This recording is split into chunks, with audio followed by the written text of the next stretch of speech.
Xerox here just kind of poking away, dealing a little bit of chip damage, just trying to see what he can get.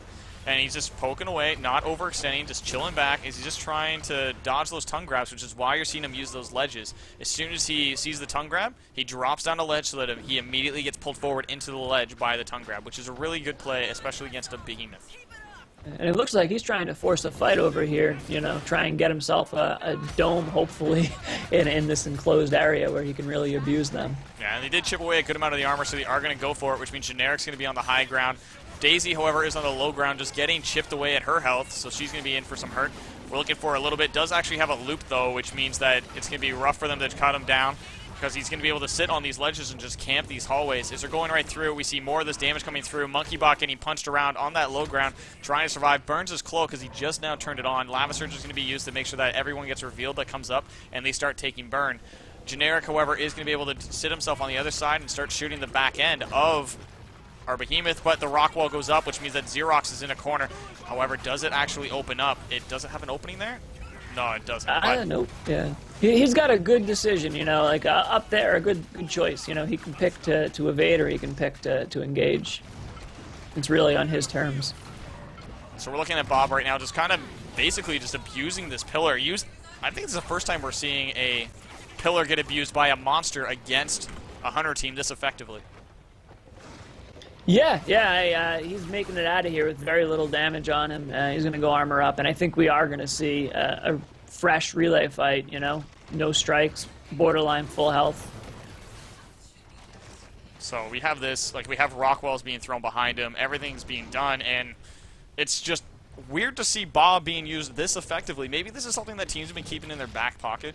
It's definitely not something that we have much exposure to. I think, like, we saw it maybe twice in the majors, and one of them was literally a troll pick. I know that because I was the one playing it, but that was maybe YP. They just haven't prepared for it. You know, Maybe. like, no one's going to pick Bob. We don't need to run Bob in scrims. Sure enough, we might see a 100% win rate Bob continue going forward, unless IC is able to throw something out here that, you know, swings it in their favor, that they can say, hey, we don't care about stage 1, stage 2, Bob. We'll fight him stage 3. I don't know. Yeah, they're keeping their distance. They're being careful so that nobody gets tongue grabbed. You know, that's one thing you see sometimes. People on the chase, someone gets tongue grabbed, and the other team, you know, the rest of the team's pretty far away. They're not able to get in there and save them in time. It looks like Xerox is peeking over the cliff here, trying to get a couple pot shots in. Guidance is just kind of hanging out. It looks like Guidance has the thought of, hey, if I'm going to get domed, let's get domed by these caves. Yeah, so he wants to be able to have these loops and all these different ways to protect himself. He's going to, however, use the acid here. And this is what I was referring to earlier, where you can tongue grab hunters into this acid, and it's just not fun, because they have to swim in it because it's deep. So it just completely knocks them around and dummies them. It makes sense. It makes sense. So yeah, we have Xerox going around in the chase. We have Guidance just going around the perimeter of the map, and they can't stop him. And just as I am about to say that, Generic goes ahead and stops him. There must be a gamble going on of who can prove Seeds right the most times when he tries to say something. Sorry, Seeds wrong. Sorry, I should say.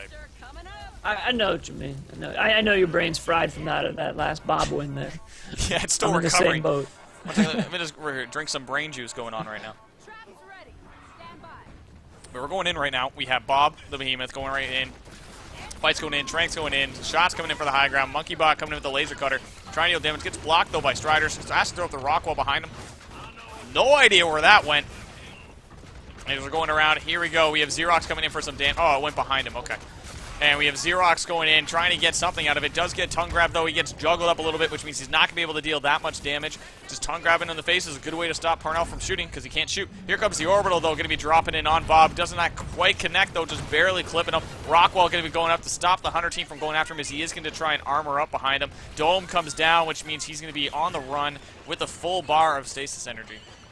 Yep, just kind of hanging on there, not losing any health, mitigating, getting away, armor up. I think we're going to see a relay throwdown. I really do. Unless they catch him on the evolve and really punish him. But it looks like he's getting good distance on him. I don't know. It'll be interesting to see what they do at this point. Like, they have plenty of options for defending.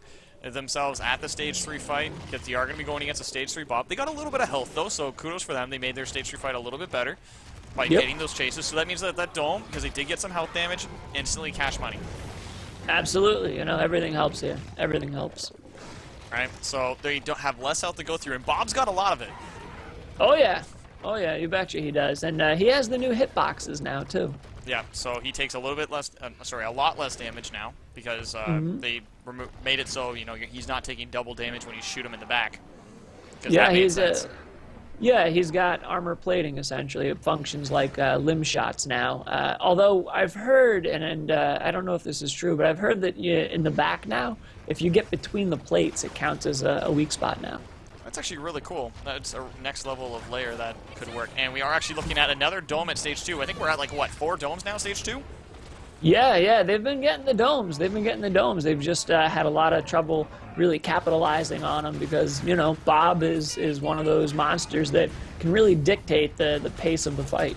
Yeah, he's just going through, getting pulled into this corner. He's just going to try and juggle. Rockwell goes up, locking down Xerox, which means he's stuck in the corner. You're stuck in the dome with me as you're now in a real small Thunderdome, Xerox. Try and survive this as he's going in, just getting melted down. Finally gets healed down. Thonar's in a great spot to make sure Xerox doesn't go down. Harpoons are coming in, slowing him right down from chasing down Generic. Goes up on the high ground, tries to keep himself down. More Harpoons going to be stopping him right now, though, as he needs to put up a rock wall to defend himself, and that's exactly what he does, trying to keep himself protected. They're going to be jetpacking over it in a second. Lava Surge comes in, going to be burning down Xerox as soon as he comes in. Tongue Grab goes in, doesn't quite connect, which means Xerox is going to be right there. Oh, man, all the burn coming through as it is going through. Lava Surge is going in, just melting through. Xerox is going down, getting some damage dealt to him, and down comes the dome. So we're going to be looking at a chase going through. All this damage, they are in health, though, and they get another 3 bars of health with that dome. So they're slowly whittling away his health, health overall. They are. I mean, you know, when he pulls Parnell in there, it's kind of a, you know, if it was any other hunter, I'd say that the hunter's trapped in there with Behemoth, but when it's Parnell and he's got that super soldier, he's still dangerous. You saw what he did. The thing is like, he's not fleeing. He's just like, you're going to let me go? I'll go. Like, right now, he's saying, you know what, if you're going to dome me, I'm going to fight you where I want to fight you in this dome. I'm not going to go where you want. If you want to pot shot me from a distance, that's fine. I'll just Rockwell. Call it a day. But if you want to, you know, pull me to where you are, that's not going to happen. That's great. That's great. So Bob is now dictating exactly what's happening. He's constructing fights the way he wants them, and now he is stage 3, and they are saying, I want none of that. Let's set up defense. Like, yeah, he's instant, a bully. Gone. He's a bully. Bob's a bully. Bob's a big old meanie. So we look at the time right now. If we look at it, out of the 20 minutes that they have to destroy the relay, we're at 16 minutes, which means there's only 4 minutes remaining, which means this is actually an incredibly long match for what we usually see as a standard. Like, standard match time's like, what, 8 to 10 minutes? Yeah, I'd say about there. I think most matches end around 11 minutes average. Yeah. And I've been corrected, by ones. the way. The damage between the plates isn't a weak spot, it's just normal damage. So the plates are 50% limb damage, weak spot, you know, between the plates, normal damage. So it feels like double damage, but it's actually just normal level of damage. Essentially, yeah, it's you know, center mass. Let's look at these artillery shots. They're just flying all over the air above Yep. them. Like, this is launching them. Goes in for the tongue grab, gets blocked, though, by the terrain. Just going to be throwing out all of these abilities. Everything's being done. Fissure, lava bombs, tongue grabs. Everything's See on what rock he's doing. walls. You see what he's doing. whittling. Yeah, he doesn't want to go in there. He knows that there's Maggie traps in there. He knows that they're going to be able to, you know, hop up and down, back and forth. He wants to pull somebody out. He's doing the Behemoth equivalent of the Wraith, circling around looking for the abduct. Yeah, he's just going to take out this mammoth bird so he can top that off if he needs to. He's not going to eat the full thing. Just grabs a bit to top off his armor, and off he goes. Like, right now, like, the thing is, like, with his tongue grab, it's so long, so he can literally just do anywhere. He's trying, like, he just tried to get Xerox, didn't quite get it. He's going to look for a Lava Surge, looking to melt Daisy. Because Daisy's free right now. So he's going to take what he can get. Take Daisy when you can. She's sneaky, man. I can't tell you how many games she screwed up for me because I completely ignored her. And it's just Daisy problems, man. Just look at that wiggle butt. Yeah, look at her. She's on fire. She's definitely on fire. She's doing what she does. So we're at last 2 minutes. Timer's now paused because There's damage going around. So basically, Bob's forced to keep this timer going. We're at last 2 minutes. We're at 18 minutes on the clock. And timer stops whenever damage is dealt to a hunter or monster, which means that if, you know, they're fighting and whatnot, timer stops. So the timer won't run out so long as you're in combat. If you try and leave and get armor during this state, and after a few seconds, you will actually lose your, timer will start ticking off again. So monster needs to be pushing in at this point. So hunters are right now in the advantage. She was on fire, she walked out, and she walked back in it. She was done. She's like, I quit. Let's just get Goodbye, this dropship timer started. Which is what we're noticing, actually. Yep. Doesn't want to live in a world where Behemoth wins games. That's a depressing statement. And we're just seeing him go right down. Again, he's just trying to get Daisy down, Meltdown, grab what he can. He did get Thonar, and there comes the Rockwell. He was saving it, but there is actually an opening right in the middle, which is a little bit sad. He'll be going for another tongue grab in just a minute. The tongue is, however, still available. He's looking to see what he can get. Tongue gets used. Oh, my. He got Monkey Bot. Oh. Monkey Bot's gone, which means down goes Monkey Bot on the low ground. He doesn't know where he is. Xerox has to come in and push forward, and he's going to be dealing that damage. He does know that he's there, though, which means he's going to Lava Surge on top of it. Rockwell gets pushed to create a wall between him and Xerox, trying to get everything. Xerox is not able to save Monkey Bot, however, and Monkey Bot's now down, which means it's Daisy and Monkey in the next dropship. So right now they're looking at it, trying to see what can Behemoth even fit in there. Yeah, if he squeezes a little bit, He's gonna lose some weight, man. He's just fluffy, He's not fat. He's fluffy. All right, well, we got a tongue grab from our fluffy monster Behemoth going right in. Here comes a fissure comboed on Thonar. Thonar dodges the fissure, not quite able to keep himself alive from that lava surge, though, as he jumps right into another one. Generic's going to get knocked off the high ground, and Xerox is doing what he can. Not quite able to save Thonar. Thonar is on the run. He needs some Thonar plating on that as he's just trying to survive. He gets tongue grab, gets thrown everywhere into the air. Fissure's being used, not quite able to connect because he's a little bit too high. He's right now getting bounced up against the wall, going for what he can. Here comes the next tongue grab, goes in for the finish. Here comes the heavy hit. Knocks down Thonar. Done he is, gets knocked right around. Stealth pants, shotgun being used. It's now just Xerox and Generic. Generic's going to be on the run as he's just trying to keep it out. Heal burst being used to keep Xerox alive. Heals him up, brings him up. Going around about half HP right now on Guidance as Behemoth. And he's going through personal shield now popped from Xerox, which means that he's going to be staying alive just that much longer. Another heal burst coming out, and they're just trying to buy time for Generic. It's right now just Generic. He has 6 bars of health to go through, essentially, which isn't going to be enough. Going to be looking to see if he can survive. Generic right now is in the rear, which means that Guidance is going to have some time to pound on that relay. His timer's going to be ticking, but dropship's coming down in about 10 seconds. So if Generic can go in and interrupt this, he'll be in a great position to allow his team to respawn, as Guidance has no armor. Oh, Mammoth Bird jumping in to help him. Yep, knocked him right off the relay, gave him some more time, shocked him up a little bit. Had to actually stun him. Snack too. Yep. Generic right there. Generic has now revealed his location. He's going for him. He wants him dead before the team comes back. It's down to Generic versus Guidance. Going right for it. Here comes the... Nope, going right up. This is where that climb speed comes in that we were mentioning, but he does actually get the stealth pounce, which means that they'll be coming down. If they're able to get the shot with the long distance, they might be able to save him, which means that... Is he on the low ground? No, he's going to be staying on the high ground. He's up top. And that I got a feeling. Yeah, he's going. He's done for. Timer started again. Generic, you have earned your break. I give you a salute, good sir. And he gobbled him up. Somehow you will get from Behemoth's belly into the dropship. We don't ask about the magic. It just happens. It just happens. It just happens. Sometimes you don't need to know. So we're going with you don't want to know.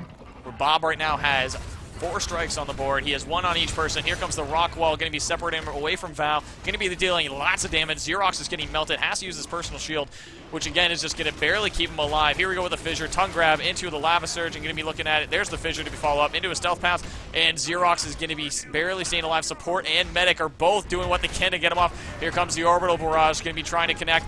Guidance is now down to under 6 bars of health. They are on pure damage right now. Pure health damage. Shields coming in. Medics coming in. Everyone's trying to keep Xerox alive as he's just running for the hills, trying to get out of here. Can't run from the Behemoth. You can't run from Guidance. His GPS is on track for Xerox. He does not want any more printer copies, as all work and no play makes Guidance a dull boy. He's going right for it, just melting through. Here comes the fissure to finish, and there it is. Xerox is down, leaving Guidance with only 5 bars of health as they're slowly melting their way through. More of this offensive damage coming through. Personal shield now popped by the Assault, keeping his corpse alive. Daisy and trying to get the res, unable to do so. Dropship is coming in 50 seconds. It's now down to Monkey and Thonar. They're going for it. Lava Surge is now on. They're trying to get the res. Personal shield is used. Every shield is used. Everything's being done to keep Xerox from going to Dropship as they're trying to keep him on it. Heal Burst being used. Going in by Thonar, trying to get it. Monkeybot is right now on point with the shields, trying to make sure that they don't go down. Thonar's now behind the wall, which means they're not going to be able to keep Xerox alive. Xerox is now on the ground, which means he's going to get eaten, and there he is. Tongue Grab being used. Does connect on Thonar. Thonar's now on the run. Going to get melted, trying to run. Can't hide from Guidance.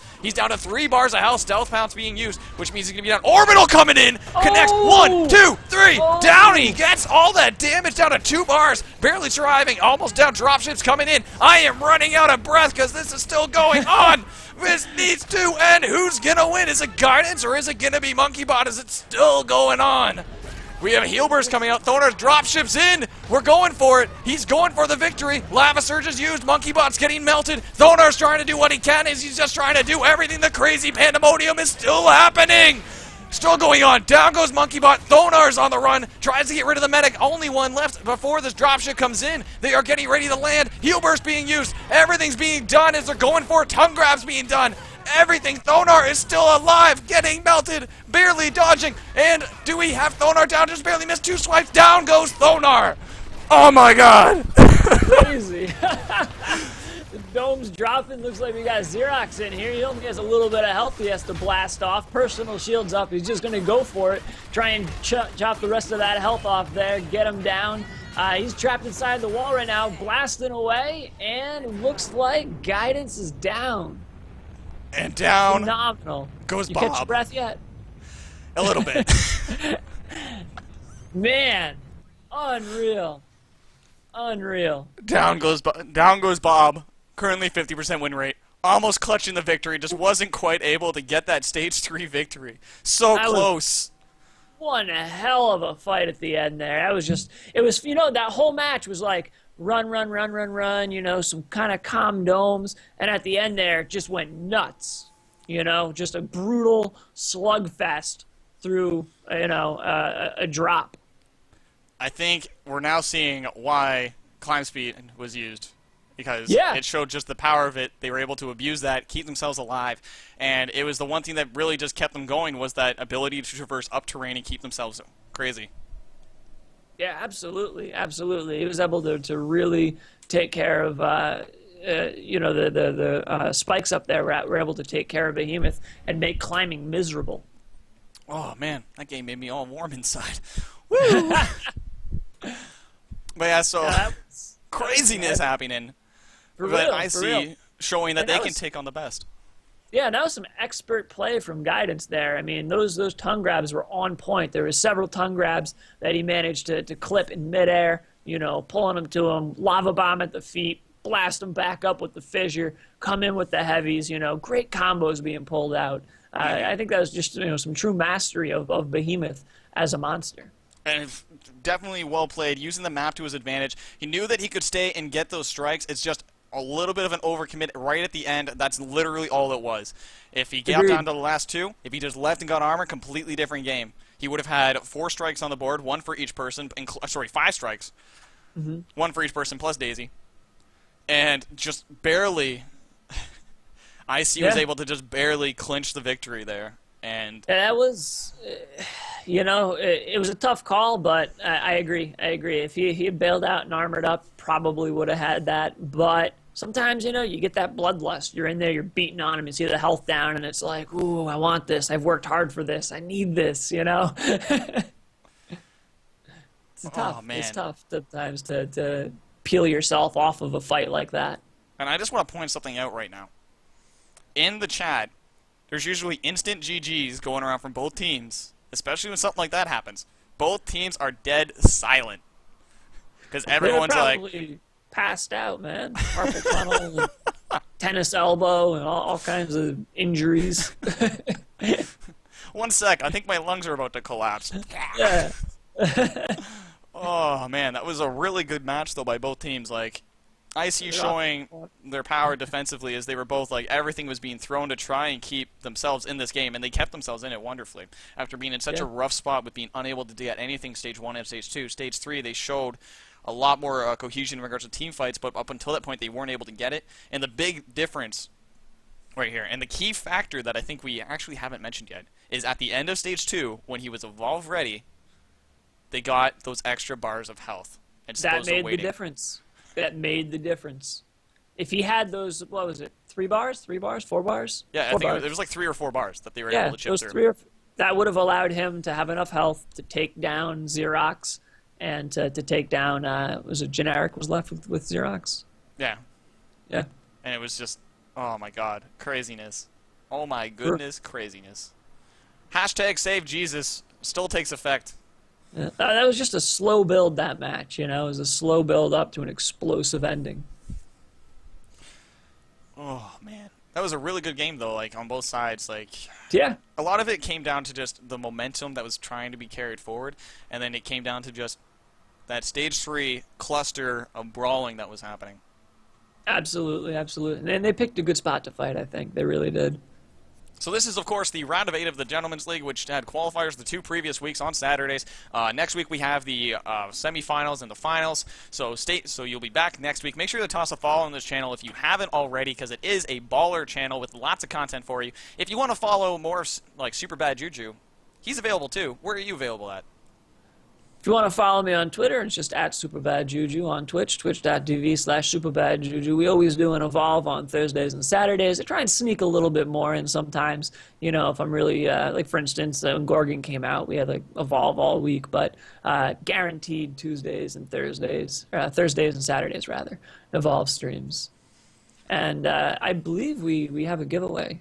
Oh yeah, we have to do a giveaway, so why don't we do that right now? Mm-hmm. Okay, so this giveaway is courtesy of Stealth Shampoo, who I'm filling in for. He's over at the PlayStation Experience doing some cool Battleborn stuff, and I imagine giving out some sweet-ass Evolve swag. So if you know anybody at PSX or if you're there watching on your phone, go track them down. So what we have is the Xbox One copy of Evolve Season 2 Pass, Hunting Season 2 Pass, that is. And legal disclaimer mumbo-jumbo, you want to hit me with it? Basically, guys, Twitch does not support the giveaways and does not back them up. If you win a giveaway and you have problems claiming your prize, please contact the person who gives it up, because it's not up to Twitch to support it. So don't sue anyone, because we'll give you your prize if you win. Shabam. All right, with that out of the way, I want you to pick a number between 1 and 4. 1 and 4, eh? 1 and 4.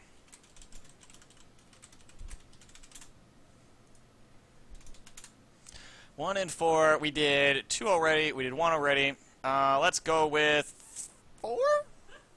Okay, that would be Actually, White Hawk. wait. I got better. Whatever. Wait. Already did. Too late. late. Cat's out of the bag. Cat's out of the bag. It's gonna be Gavin Winter, aka White Hawk 8 on Twitter. White Hawk, I know you. You think you already follow me, so shoot me a message, and we'll get that over to you.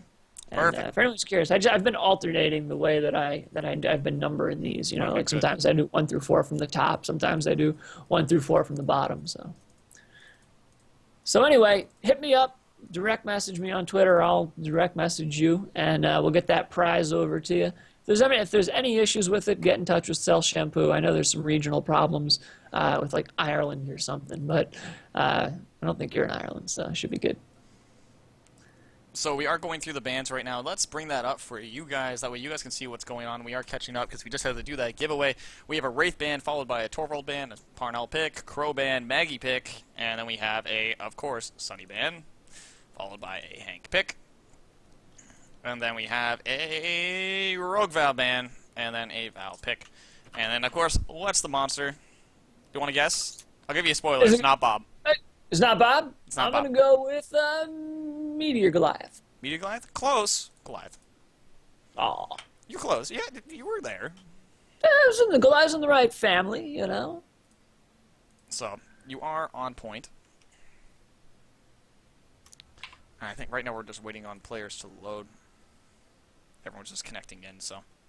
Sounds good. I'm just taking care of sending this prize over here.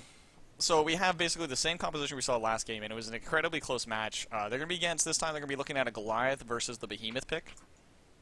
So they were able to get the victory, and I think after that strong display from Guidance on Bob, the Behemoth, I think he's looking at it and said, you know what, that was a really close match. I'm going to try playing a different monster, maybe change things up a little bit, because he did see how they played, and he was able to feel his ground a little bit. So I think the Goliath might be more of a counter pick to how they were playing their match. Absolutely, absolutely. I agree with you. And,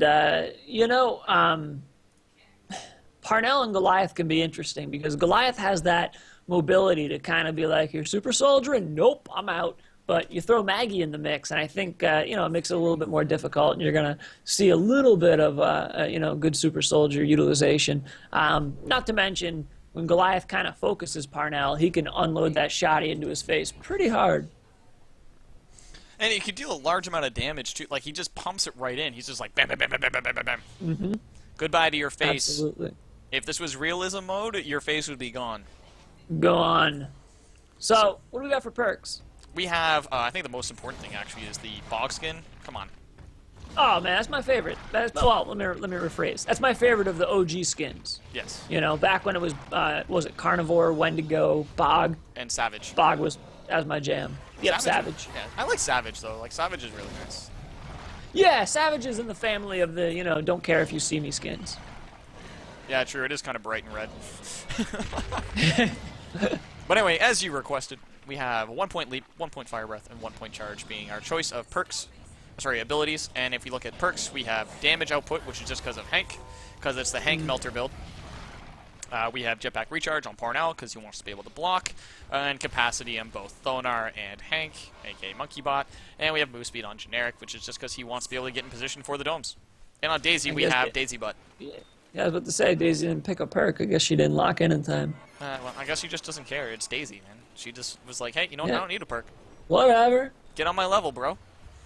We got Blue Daisy, by the way. I think that needs to be pointed out as well. Follow the Daisy. It's so good.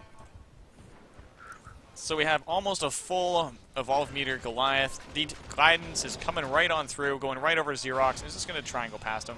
He's just going to get some food, and that leap just hitting the end of the tree as he's just getting shot in the back by Xerox, which means that he's actually going to get domed here.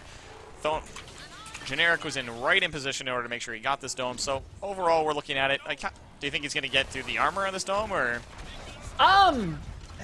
I think he's got a good enough area where he can juke and everything. You got the water that he can abuse that'll make catching him pretty tough here. So as long as he doesn't try and engage, I think he'll make it through unscathed.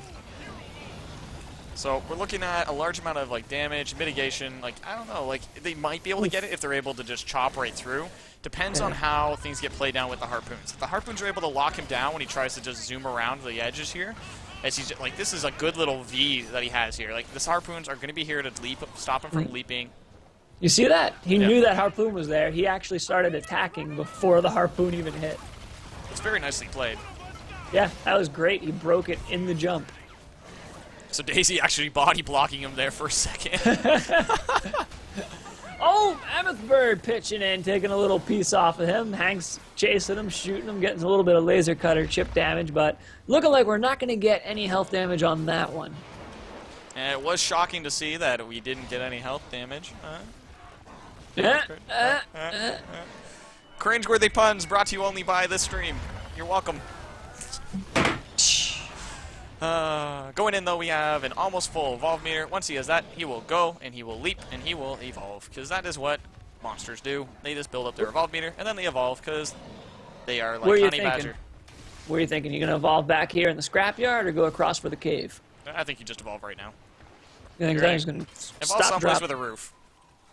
Yeah, you got Hank. You want that roof. You don't need 3 seconds of orbitals coming down at you with 35% extra damage. To be honest, my favorite spots to evolve are places without roofs, so they let you get the orbital, but there's something up there blocking it. Yeah. Something kind of like you troll. You bait that orbital out. Right now, no roof. I'm just pointing that out. Yep. And we're looking at it. So he's right behind the back, which means, Monkeybot, from where he is, he actually can't call down the orbital, and I think he knows that. But the monster was captured, which means they're going to have low, and he actually is... Wait, what? No rock throw. Interesting. This is a completely different style. I like it. Well, That's actually a build that a lot of Goliaths used to take, you know, way back. It was a popular build back Yeah. before it became a deal where like 1 point was worth it. You know what I mean? Now it's like usually either 1 point or 3 points in an ability. Yeah, like that was before like Rockwall was. I'm not Rockwall. Wow, too much Bob. Rock throw was even considered viable, right? Because that was Yeah, before, like when people thought it was garbage. Yeah, because you know, any good hunter would just be like, "Oh, there's a rock coming at me. Let me just step over here." You know, so like the popular builds were like, you know, 2 fire, 3 leap, or 3 fire, 3 leap even. Yeah. You know, Like- with skip and charge entirely. Yeah, and then PC monsters started figuring how to aim the rock a whole lot better, and they realized, oh wait, this does a lot of damage. And then they patched it and made it a bit quicker.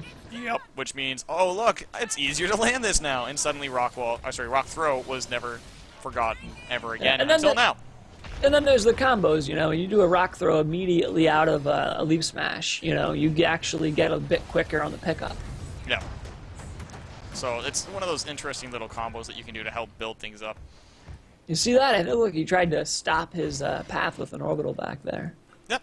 Very well played. I tried it, but wasn't quite able to because the orbital didn't quite connect a little bit more to the left, and it would have been perfect. At least got a couple chip shots while he was on pursuit. And that would have been health damage as well, which would have been nice. Yeah.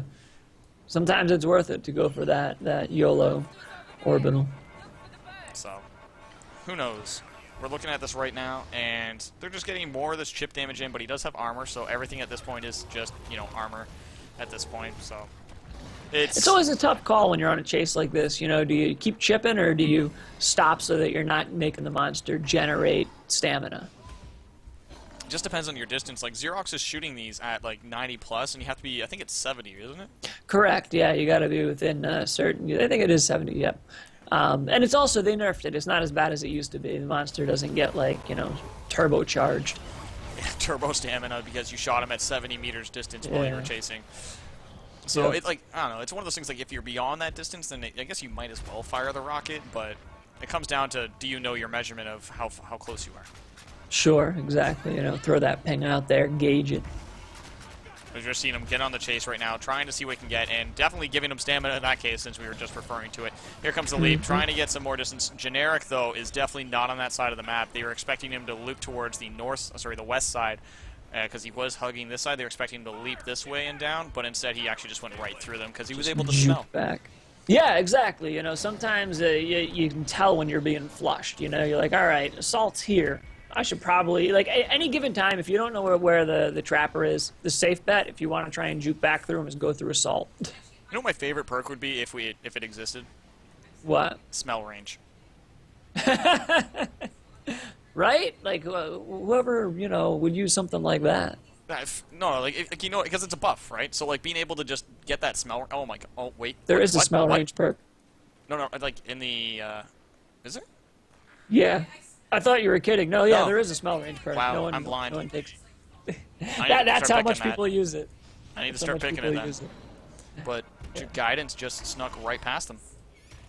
He used the Them building for jukes. cover, and because of the box skin, he blended right in. So, I guess he picked it specifically for this map. Well, he does have all Yeah. the cover in the world.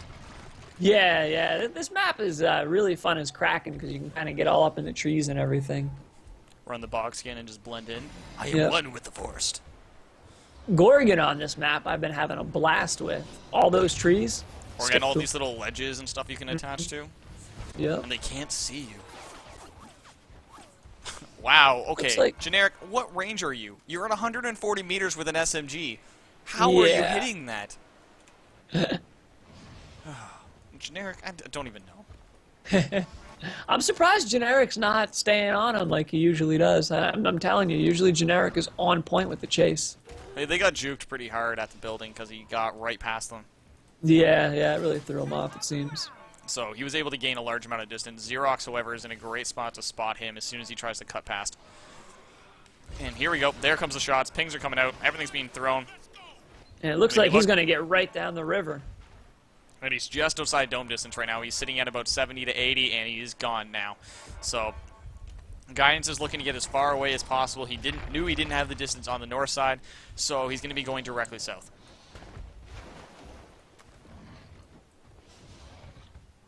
So do you So, think he yeah, evolves sure. like back in the scrapyard again, or in the case. Yeah, I mean, it worked for him one time. Why not do it again? Or no, I know he's gonna go for caves. Yeah, he's gonna go for caves. He's switching over to caves. Okay. Yeah. They're close enough, I think, that he'd be worried about Hank getting that orbital in this time. And he wants to make sure that he's covered for rooftop cover and everything. So we're at 1 bar, almost missing for health. They might choose the dome here just because they might be able to get a little bit more. Question is Generic going to be able to get in position, though, as he's at just outside smell radius and guidance goes the opposite way. It looks like they called to set up behind him. Yeah, I wouldn't mess with a stage 3 Goliath in there. I think I'd much rather hang out on the outside. And it looks like they're choosing to back up. Guidance is actually choosing to go in, though, before they have a chance to set up. So he's actually going in immediately and not choosing to armor up to full as he's just trying to see what he can pick up. And there's the disengage. Okay. Yeah, it looked like he made an attempt at it. If he got a good engage, probably would have gone for it, but didn't get that that hit there that he wanted. Yeah, so that's going to eat up some time, which means that it's going to come into a factor that we're almost at 10 minutes now. So it's going to impact how many times he can get in and out in the next fight, like with stage 3, going in, getting what he can, come out. Agreed. You know, I mean, at this point, no one's got any strikes. This next fight's probably just going to be for a couple strikes, get out, go back in, you know, unless it goes really in his favor, but, you know, time's still a factor. So it's going to come down to, like, the primary objective, like, in Evolve, like, and I know you know this, but most people often make the mistake of thinking that the primary objective as the monster is to kill the hunter team. No, that's a secondary objective. If you can kill the hunter team, then that's fine. The primary objective is the relay, and you have 20 minutes to do so. So if you look at it from that perspective, time and the fact that it takes, you know, 10 minutes to get to the stage 3 is going to play a huge factor when you're comparing it to, you know, last game when it took him, what, 15 minutes? Yeah, he was ticking down, yep.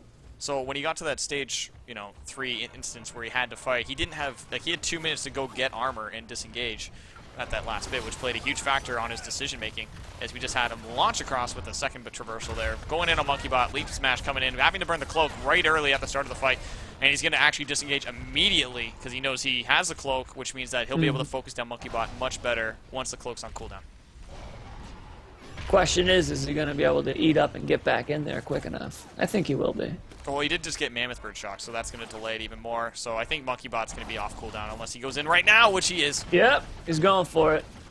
And they're picking away at him on the approach here. Oh no, the Tranks are actually slowing him down enough that Monkey Bot might be off cooldown. Yeah. Yep, looks like Monkey Bot will be off cooldown another 5 seconds, so he's going for it. He's got to get it. Here comes the leap smash going right into the orbital, but he gets blocked by the cage, which means it's not going to connect. Going right on through. Everything's being done on Monkey Bot, but Monkey Bot's just looking at the pillar and saying, hey, man, you see that cage up top? We're going to put you in it. So he's going right in, just trying to see what again. There comes that cloak that we were referring to. Here we go. Monster captured. Rock being thrown up. Does actually miss and whiffs right past Monkey Bot as you're seeing the flame referees double harpoon, keeping him off the medic. Generic right on point with that. Phenomenal placement there. He's going to go another one! Yep. Oh, devastating. Going right through, just melting through Monkey Bot. Monkey Bot's getting low. He's at about half. Stealth Pounce being used. Doesn't quite keep on him, though, as he's getting that charge backwards. Going right back. And we're looking at all these builds coming through. We got a 3 rock and 2 on everything else, keeping him in the game as he's going for Monkey Bot. Rock gets thrown, but gets blocked by the little building. The little hut, keeping him alive, keeping Monkey Bot going as he's just getting melted. And there comes the flame to melt the last little bit of pace. He's lost 4 bar health, though, for that strike. Is he going to be able to finish it on it? Down goes Daisy. Daisy dies you all day. Prove me wrong. So let's go at it. We got Thonar going for the range heals, trying to see what he can get. We have a very low Thonar. The leap smash being used doesn't quite connect. Knocks Xerox back. Generic going for the pickup. Does get Harpoon, though, behind him. Xerox is right behind him, stopping the sneak attack, which means that they're going to have to release him from the dome. Generic's on the run, trying to survive. Thonar is right now healing. He gets leap smash, though, doesn't connect. Here comes the rock. Doesn't connect with Generic or Thonar. No, it hits both, as he's going to be going for it. Xerox gets the pickup, though, on Monkey Bot as he's going after Thonar, though. Thonar is going to be kept alive by Monkey. Monkey's going to be making sure that all the shenanigans and the barrel full of monkeys will be keeping this team alive. And it looks like he's making the smart decision to go ahead and bail out on that one, you know. With them getting Monkey Bot up, it changes the situation and makes it immediately much tougher to capitalize on any strikes here. Exactly. And it's just going to keep going, and they're just trying to do everything they can to get damage, and Guidance right now is just doing everything he can. He did learn from last game where he was put into a dome situation, almost got the victory, and overcommitted a little bit at the end. He knows he has more time this game. He has the full clock to his advantage. We're only at 13 minutes, 50 seconds, and he just got 3 strikes. Of course, one of them is on Daisy, right? So it's like 2 strikes plus like it's like a 2.5. Still counts. Still counts. It just helps, right? Everything is Yeah. always helpful, right? It's So something. it all builds up over time. We're seeing him go in. He's just going to try and stealth his way in, trying to see if how close he can get without getting it. He's going to stealth his way forward. Does see the movements as he's just trying to get his way across. Evolve or Metal Gear? I know, right? We got to get him a cardboard box. Right? A big giant box creeping in. They know he's there, though. They know he's there. I feel like we need to get like a Jaws music queued up right now. Here we go. We're in right now. MonkeyBot again on the pillar. Harpoons are in the rear of Guidance as he's just trying to go after MonkeyBot. Flame Breath being used. Going after Monkey as he's just using the pillar. He is, however, flamed, which means he's revealed by that cloak. And here we go. He's off to the corner. A quick heal going to be revealing his location. And down he goes. Punches him in the cloak, which means he's going to get melted. That's the second strike on Monkey. Monkey right now is down on the ground. Daisy going for the resurrection. Going to be cloaked, however, which means that she won't be visible. Rocket's thrown backwards, which means down goes Daisy. That's where the strike comes in for Daisy that we were mentioning. Yep, yep. We have a very low Monkey and a very low Daisy, but it also means that Daisy's going to be blocking the heals on MonkeyBot because she's going to be eating them up herself. MonkeyBot starts the dropship. It looks like he's got pretty good damage spread right now, which can be tough for Val because she kind of has to pick about, who she's going to be healing. Down goes Thonar. Thonar just got leaped and heavied into the ground, knocked right in. We have Xerox getting low. Generic is at about half, and everything's being done. Generic is just getting low and low and low. Everything's been going leap smash. It has to be used to keep Thonar from getting picked up, and of course he does. Here comes a heal burst, which means that it's down to just Xerox. Xerox is on the run. Does he stay up? Here comes the shotgun. Can he be knocking him off, which means Guidance is down. It's only about a bar health. It's down to Xerox versus Guidance. Leap smash being used. Goes in for the combo. Gets the stealth bounce, which means it's coming down to the pistol. Pistols need to connect on the headshots. Come on, get those pistol damage. You need to get this victory. Keep shooting. More shots coming up from Thonar, but he gets it clutch, and down he goes, which means our buddy Guidance gets the victory. Amazing, amazing. And one thing you see utilized there that a lot of people might not know about is the combo heavy attack into leap smash. Phenomenal, phenomenal ability, which any decent Goliath player, you're going to see him using that. And we're just going through, we just see that over the course of the game, the health pools were constantly going up and down, constantly healed. Only strikes coming in right at the end where he got, a full set of strikes and was able to clear up and get himself a good victory by building up that strike meter before going in for the final kill shot. So that is the end of that round. That does make it currently 2-0 in favor of DTR, putting them in the lead going on to the other side. Right? No, it's 1-1. Is it 1-1? Yeah. Oh yeah, I see. Oh yeah, yep. I see one. Sorry, my bad. Thank you. Someone corrected me. It's all good. I got excited because of Bob. Yeah, I mean, it's in your head. It's like, Bugsy Bugsy won, and, Guidance put out a good play. So, we all know he really won, 1-1, guys. So it is 1-1. IC won the first game. DTR won the second because I just got excited because Bob. It's Bob. It's Bob, man. It just, rocks your brain. Some really great plays, though. I mean, I'm loving that these games are coming down to that last minute, brawl. Like, both these past two games have come down to close situations, just a little tiny bit of health. And it seemed like he learned his lesson from that first game. He overcommitted, stayed in a little too long this time. He went out, he armored up, and he came back ready to rumble. And that's definitely what we're seeing is that adaptation and that change of pace. Yeah, for sure, for sure. And it's interesting, the first games in the series today, those were like early games decided, within the first few minutes. And now that we're getting our teams matched up, more evenly, it seems, based off of the seeding and such, we're starting to see these slugfests that end up going on a little bit longer. And it's definitely nice to see those change of paces coming forward. As we're pushing forward. It is currently 1-0. Again, guys, sorry, the score was backwards on the scoreboard. I put the 1 in the wrong pot, but we fixed it. It's 1-1. So it is 1-1 for DTR versus IC. IC won the first game. DTR won the second. It's all good. Everything's all right. We good. Breathe. We good. Oh, man, but it's just insane to see just how close these games are. Inspector Cabot definitely showing their merits going forward, and they're... Yeah. No, I mean, Inspector Cabot has kind of been back and forth from what I've seen. You know, it seems like they have a rough game and then they learn from it. They have a rough game, they learn from it. They've put out some pretty considerably good play. I've been impressed with them. And they've been well adapting to what the monsters have been dealing with. We saw in game 1, they knew what was happening, they knew what they needed to do in order to get that victory. And in game 2, they were still sticking to the same sort of plan and adapting as they went along. They tried to be a little bit predictive in regards to pathing, which had only bit them once. So, yeah.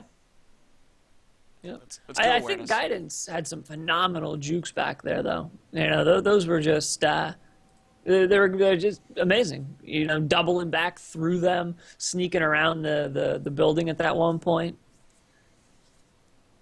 Yep. Even if you play loud and proud, breaking out a little juke here and there can make all the difference. Yeah, and that does actually make a huge impact on whether or not they're able to keep up with him. That little bit of stealth gave him the advantage he needed in order to break past them and get to the next tier and get through that area without getting domed. Yep, exactly. So, what do you think we're going to see for bans here? Well, we've already started a little bit. This is, of course, going to be the DTR Hunter team versus the IC Monster. So that's what you guys will be seeing next. First ban is actually going to be Goliath, a medic. I'm guessing it's going to be a Val ban. Okay, I agree with that. And followed by, I want to say a Laz pick. I know it's not going to happen. You think it's going to happen? No. You think so? No. It's going to be a Val ban, followed up by a Rogue Val pick, if I had to guess, who will run damage reduction. And then support ban will be Sunny, followed by a Hank pick. On Trapper, we're going to see a Jack ban, followed by, I don't know, I want to say an A pick. I can see that. I can see that. Although, you know, after seeing some of those jukes back there, people might be wary. Well, that's what the aid pick will probably counteract that a little bit because of the tracking dart, right? Because it was more so like once they found him, they were losing him. Yeah. For me, like Crow's my anti-stealth pick. Abe's good at it, but I think Crow has a little bit of a Gobi sees all. Need more Gobi. Gobi Soma. But yes, Crow adaptation needs to have assault Gobi. Drops like little bombs or something. That'd be pretty sick, actually. But yeah, so we are looking at a Val ban followed by a Kyra pick. Moiser, be happy. So yeah, we got Crow rejoice ban followed by an Abe pick. So I'm right on one. I'm 1 for 1 so far. Yeah. Assault, it'll be a Torvald ban. I've never actually talked about that. Torvald that ban, was just a given. That's a given. Hyde pick. Ooh. I'm gonna say Hyde. I'm gonna say we've had enough Parnell. It's gonna be a Hyde. God dang it! We have not had enough Parnell. Insta lock. As soon as I say something, every time. You say something, they gotta prove you wrong. Nope. Even though there's a 90-second delay, there's a bug. There's a spy cam somewhere. I don't know. They know. And Sunny is holding true to the 100% ban rate. So we have that. We've got to be close to 100% ban rate on Torvald, no? We're like 90%. I think we're at like 99. Yeah. I think there's like one game where Torvald wasn't banned because I remember him being played. Yeah. I remember he was mortaring through the floor. Wait, what? What? TGL like 2 weeks ago, I think. There was a game and someone had Torvald and they were actually getting mortars through the floor of one of the buildings and doing damage. No. Well, yes, that wasn't what I was talking about, though. I'm talking about Cabot.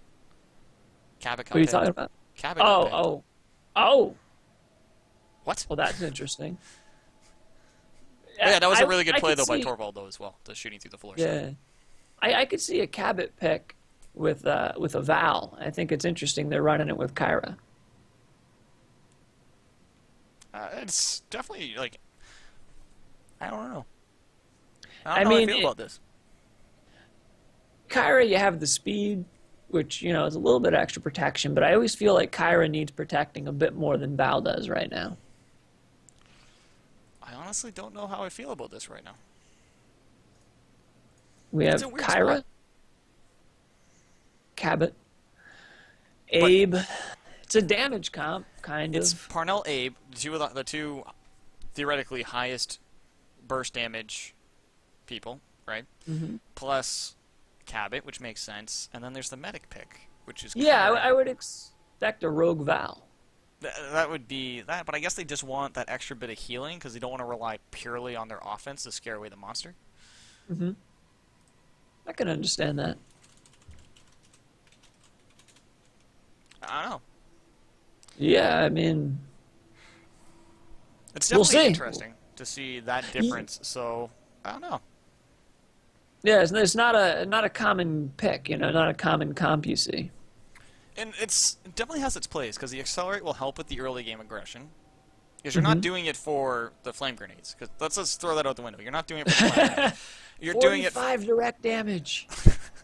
with burn. Woo! Because that combos well with Cabot. You're looking at it for the accelerate, and I guess the ranged sustainable heals would help because you'll be able to just keep pumping them out. Sure, and she, like I said, she's less line of sight dependent. Yeah, so that'll help as well. Because even if you're getting juggled in a corner or something, which is something that we saw last game, Val has problems getting those heals in if you're able to manipulate line of sight, which clearly these monsters are able to do, and they're aware of where they're knocking people. So Sure. I don't know. I do know a few people who play medic have told me they prefer Kyra on orbital drill over Val because of line of sight issues. It makes sense. It definitely does make sense, and it's something that is interesting. But by the same argument, you have Rogue Val who doesn't need line of sight to get that AoE passive, or you have Slim who can Spore Cloud and still heal in line of sight, right? He doesn't need line of sight. He has huge AoE. Yeah, not to mention his bug where he can send from across the map. Yep. Send it from up in space, as we were discussing earlier. So it's... Yep. I don't know. It's definitely an interesting choice, and it'll be interesting in what they do. I think the benefit, what makes Kyra better than Slim in this case is because of the accelerate. Because I think that's what they're in combination. Yeah, I mean, you have Super Soldier along with her accelerate. They're gonna be keeping up. So this is, of course, going to be match 3 of the series, guys, which is going on right now between Defend the Relay and Inspector Cabot.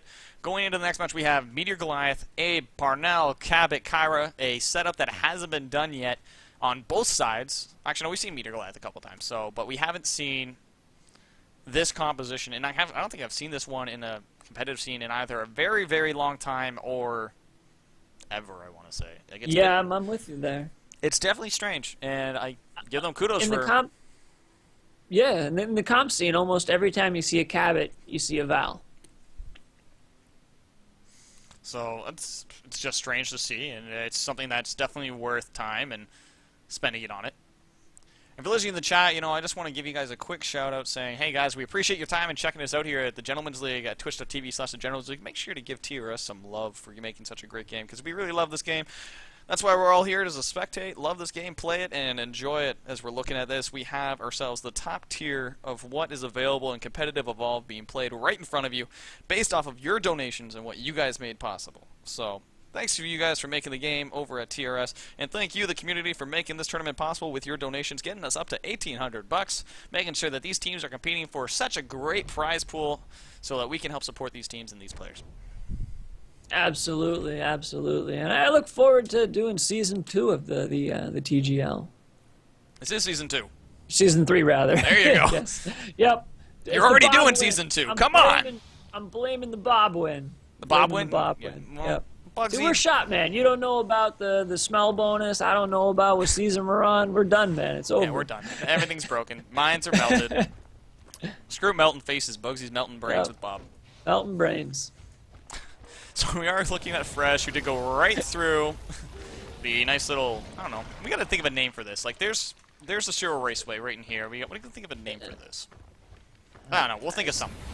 I mean, this is where Bugsy committed his amazing win. Yep. We could commemorate it. The Bob graveyard? No, that sounds like Maybe. Bob died. Yeah, we gotta think of something that rhymes almost, Alright, Chad. know. This is when We'll you get guys back come to in. you.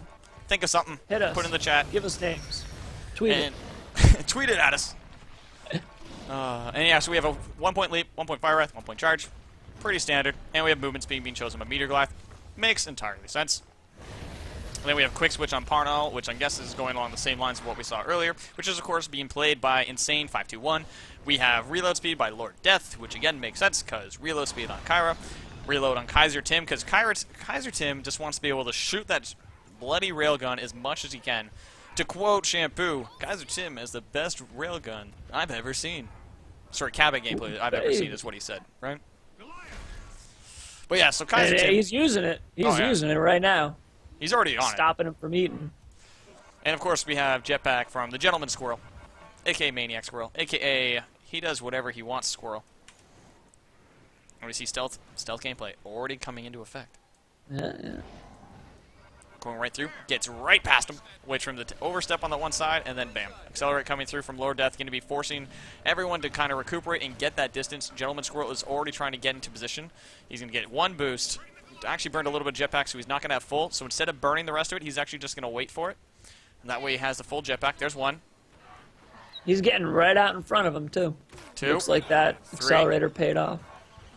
Yeah, so he's almost caught up here. And he's just trying to get everything he can. Gentleman Squirrel is actually getting attacked, though, I'm guessing. Yeah, Armadon, Reaver Pack, everything. So he's just getting slowed down there, which means we're going to see Fresh actually able to get a good amount of space, as Kaiser Tim is actually getting slapped around as well by that pack. They got a little messed up by that group of wildlife there. Yeah, they had their eyes on the prize, just kind of running, just whatever. But the wildlife was not having it. They're going through, they're melting, trying to get these as much damage as they can while he is stage 1. They're just trying to track him down. And right now we are looking at, Meteor Goliath just doing what he can, getting space, and he's doing a great job of it so far. He's got through stage 2. He's right now ready to evolve, and it looks like he's actually going to go for it. He's at Trappers within smell distance. Yeah, he knows he's there. Yeah, they got the dust coming down now, which is going to narc him out. He's canceling out of it, right? Yeah, he's cancel out of that. He knew that they were there because he stepped within smell radius, so... Which was a bummer because he had a great post-evolve snack waiting for him. Yeah, he was all set up. He's like, all right, I can just take the evolve here. They're not in smell radius. And then suddenly in smell radius is an instant, I'm not going to finish this because you're going to take a large amount of damage. Parnell does have the Super Soldier face stuff because he can Super Soldier, get a little bit of movement speed plus, jump height increase, which makes that jetpack just all the more effective. So he's just getting poked at here by Kaiser Tim. He's shooting him through the wall. We have him on the high ground. Gentleman Squirrel getting in that tracking dart. Here we go. Leap Smash comes in. Does connect. Going at Gentleman Squirrel, who's just getting melted. All that damage being done. Damage Amp, though, is helping him melt right through that armor.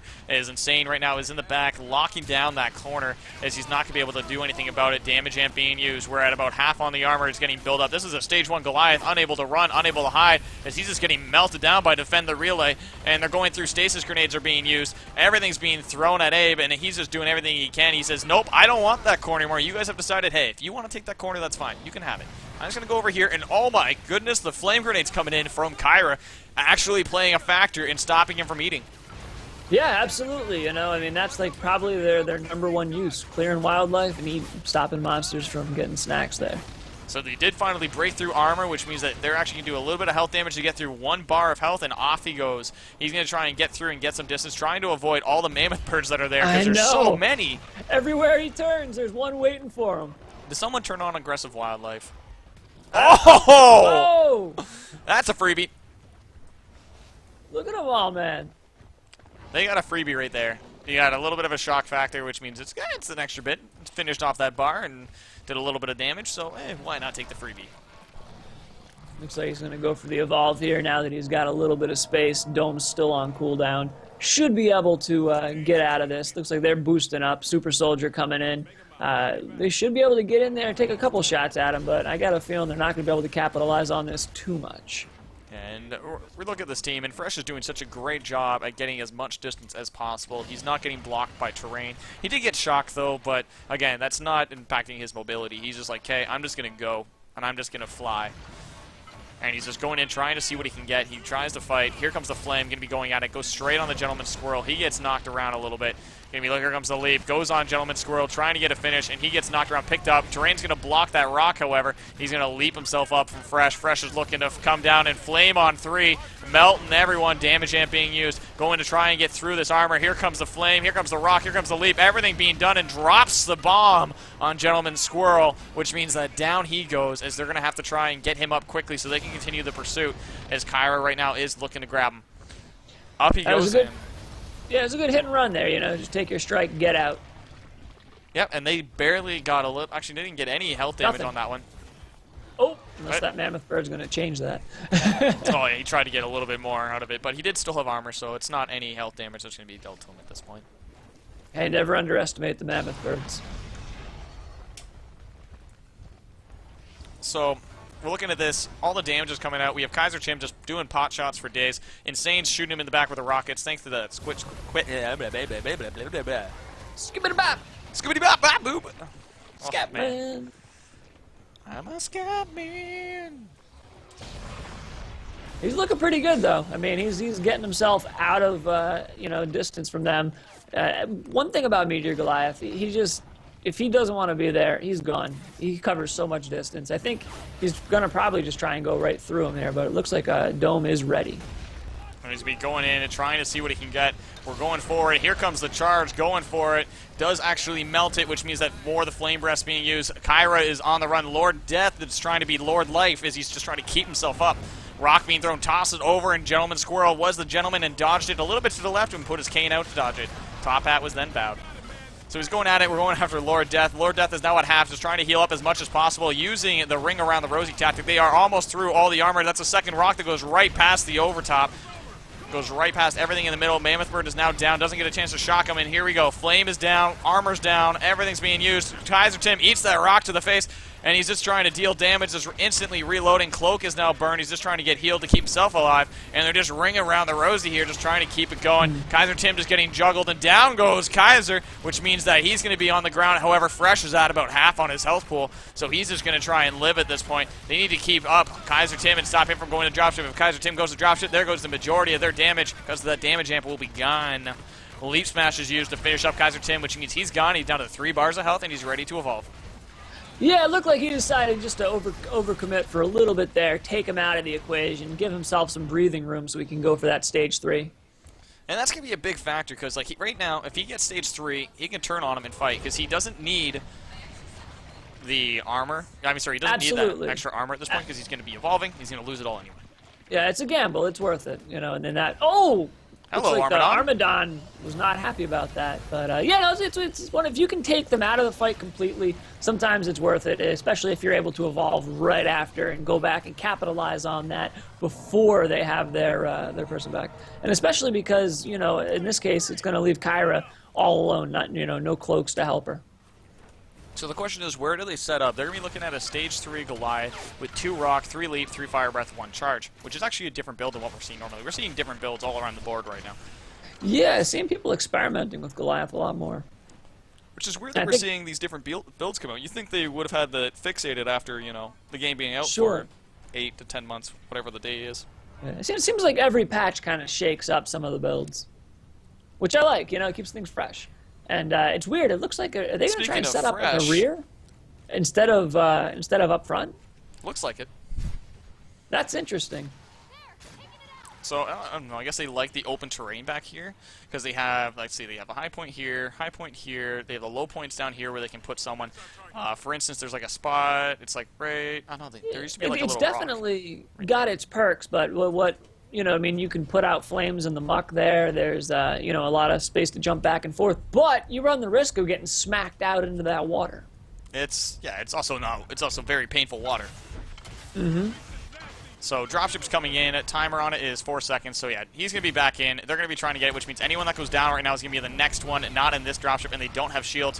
First person to go down is going to be Gentleman Squirrel as he's going right for him right now. Wants everything to do with him. Stealth Pounce being used. Here comes the rock. Gets picked up, gets thrown up, hits Gentleman Squirrel, but only gets AoE damage. Leap Smash used immediately to try and finish that up.